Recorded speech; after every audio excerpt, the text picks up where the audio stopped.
So when we asked Instagram for some questions to do a Q&A video on YouTube, we were inundated. And so much so I wanted to do a second video more focused on skincare so that I got to it through as many questions as possible so that you guys have answers. So we're going to do the same format as last time. Lovely Pip, who's my videographer, is going to share them with me. So let's go. How do you take care of a massive cystic breakout before an important day? Well, we've all been there, haven't we? So if it's the same day or literally you've woken up and you have a big event that day, I think the best you can hope for is, one, to treat it with the most powerful anti-inflammatory ingredients at your disposal. That'll be one of two things. So one would be salicylic acid, 1 to 2%, as in Flawless Neutralizing Gel, which contains 2%, because it's a powerful redness reducer and it will help take that swelling down too. Alternatively, go for benzoyl peroxide. 2.5% strength is more than sufficient and again will help lower the redness and swelling and tenderness. These things are sore, aren't they? Once that's dried down, and you will need something that's makeup compatible because you're going to want to conceal it after all. Oftentimes I find you put the blemish treatment on to cleanse skin, let it dry down completely, then moisturize over the top. It's the kind of day where you might skip sunscreen on the area just to avoid extra complication. Not as a general rule, of course, daily sunscreen's a given, but when you're trying to conceal something, maybe stick to the spot cream, moisturizer, and then again allow that to absorb properly so you can apply concealer easily. And then what I would tend to reach for is something with lots of pigment, but still relatively creamy. And I like Surratt Perfectionist Concealing Palette for this purpose. It's a little bit like the way the Laura Mercier Secret Concealer Palette is formed, but I just find the product a little bit more creamy, a little bit more blendable and easy to use. So I use that, custom blend it, tiny amount of concealer so you're not drawing attention by caking it in lots of cosmetics. And then distract. So bring a little more attention up here if your blemish is down here. Smoke and mirrors, plenty of mascara, maybe a bit of a cat line, winged liner, just to distract attention away from the area. And then forget about it. Will spironolactone mess up my periods? Is it birth control? So no, it's not a birth control pill. Quite the opposite. This is not a drug that you want to take whilst pregnant. However, yes, it can impact on your monthly cycle. It's quite common to get breakthrough bleeding with it. So it can make your periods seem more erratic than usual. It does tend to be a dose-dependent side effect though. So if you're on a relatively low dose, and sometimes, you know, the dose range goes from everything from 25 milligrams up to 200 milligrams. If you're at the lower end in 25 or 50 milligrams, oftentimes it won't impact your periods. And in itself, that's not a harmful thing, but just make sure that if you're not also on the contraceptive pill that you are taking precautions to avoid pregnancy. When are you going to bring out an eye product? Gosh, an eye product is definitely on the horizon. I never give the date away before because I like to create a little bit of, excitement around it. But it is something that I wanted to add to the line just because currently we don't have an active treatment product for the eye area. And we all know the eye area is the first one to tell the tale of passage of time. And, it has a special consideration because the skin is thin, it's delicate, it's prone to creasing, it's prone to dark circles. So it's super, super important to keep the skin around the eyes nice and thick. Meanwhile, flawless moisturizer and sunscreen will definitely keep things in good shape. Is it necessary to treat acne with a combined therapy like Differin and benzoyl peroxide? So my answer is, in general, yes, because you need what I call a preventer step. That's generally speaking your retinoid, unless you're pregnant, in which case you'd substitute it for something like azelaic acid. But you want something that unclogs the pores. That's the first step in the pathway to developing acne blemishes. So you want something that really tackles things at the root cause.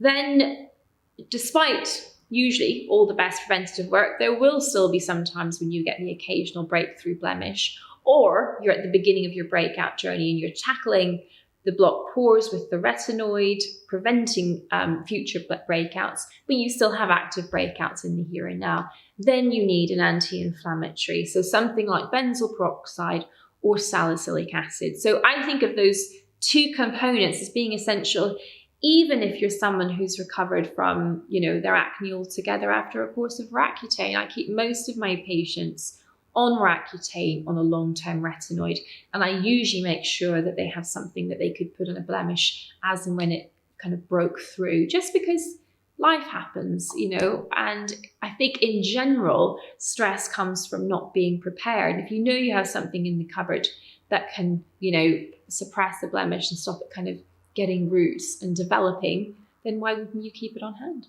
How do I know if a moisturiser is non-comedogenic for my acne-prone, dry skin? I would generally stick with brands that are known for labeling their products non-comedogenic. It's incredibly difficult for a consumer to, go through an INCI list and work it out. Oftentimes it's about how the ingredients interplay with each other in a formula. But in general, if you stick to brands like the French pharmacy brands, like Dr. Sam's, like Paula's Choice, brands that are known for catering to breakout prone skin, you should in general be in a good place. Can the size of a pore become smaller permanently? Pores, a source of much discontent. I rarely meet someone who's okay with their pores, if truth be told. However, the size of the pore is dictated by a number of things. So it's dictated by how much oil is passing through it. A pore essentially is a tube connecting a gland that sits deep in your skin. So what that means is if there is more oil coming through the tube, it will appear more open than if there isn't very much oil coming through the tube. So that's the first thing. The second thing is what is happening at the opening. Is there stuff crowding over and making it look more prominent? So in terms of the oil, and sadly, the only things that control the amount of oil that we produce really are things that would be taken orally. So the contraceptive pill can make the skin less oily. And then the drugs that we use to treat acne in part work because they reduce oil production. So things like spironolactone and Roaccutane or isotretinoin. For most people, that's not something that's going to happen. That was a cat. So what the best thing you can do is to keep pores clear. That means using ingredients like beta hydroxy acid, such as salicylic acid, or indeed retinoids that just stop the skin cells from clogging up and dilating and making more prominent looking the opening of the little oil gland. The final thing to think about is as we age, the structures around the sebaceous gland and its duct and then the pore opening can determine how big the pores look, because if the collagen structure around the pore starts to get degraded and break down, so too will the support of the pore and its little duct. That means it kind of splays open more. So what you really want to do is to work on maintaining collagen, because that will keep everything taut and perky, and to keep the pore ending clear. So retinoids are powerful because they tackle both aspects. Sunscreen is important because it keeps your collagen firm and therefore keeps the pores, their best size. That doesn't allow them to enlarge. And the rest of it, acceptance. You get the pores you're given to some extent. Should I use mild exfoliants while on low dose isotretinoin? I don't think you should really attempt any actives whilst on retinoids orally. So isotretinoin in itself is such a powerful treatment for acne. Reduces oil, it reduces the tendency to form comedones, it's anti-inflammatory. So I think in general, all you need whenever you're on isotretinoin by mouth is to moisturize generously, cleanse gently, and wear sunscreen. Anything else you should discuss with your prescribing physician, but you definitely don't want to be exfoliating dry, flaky skin, because in general, any dryness and flakiness from taking isotretinoin or Roaccutane as it's known, or Accutane, is because of lack of water in the skin. So actually what you need is more moisturizer. Are Nightly and Brightly good in treating acne? Well, they're designed to treat breakout prone skin. So what that means is they are anti-inflammatory. You've got azelaic acid 10% in Brightly, you've got azelaic acid 5% in Nightly. You've got a retinoid in the form of granactive retinoid in Nightly. So those are both really powerful at unclogging pores and helping prevent the appearance of blemishes. So that's kind of the workhorse part of the serums. But then you've also got anti-inflammatory ingredients like niacinamide and bakuchiol. And to some extent, retinoids and azelaic acid are also anti-inflammatory. So you've kind of got those two prongs when it comes to building a routine. So hopefully in the long term, that helps keep skin bright and clear. When is the next product coming? It's soon. Now, it was meant to be next month, so I'm very sorry, but we had a hiccup with the formula. So I think February. So yeah, I'm optimistic it's February. I think there's going to be a lot of things going on next month as we're relaunching the website and we're doing some exciting collaborations, more to come on that. But I'm hopeful that February will be time for some newness. So I really enjoyed taking your question today, guys. And if you enjoyed this video, please leave me a comment down below and I will do some more of these. Equally, if there's something else you'd like to see, please share it because we have, I think, done about 400 videos now. So I really would love some feedback on what floats your boat. In the meantime, take care. Bye for now.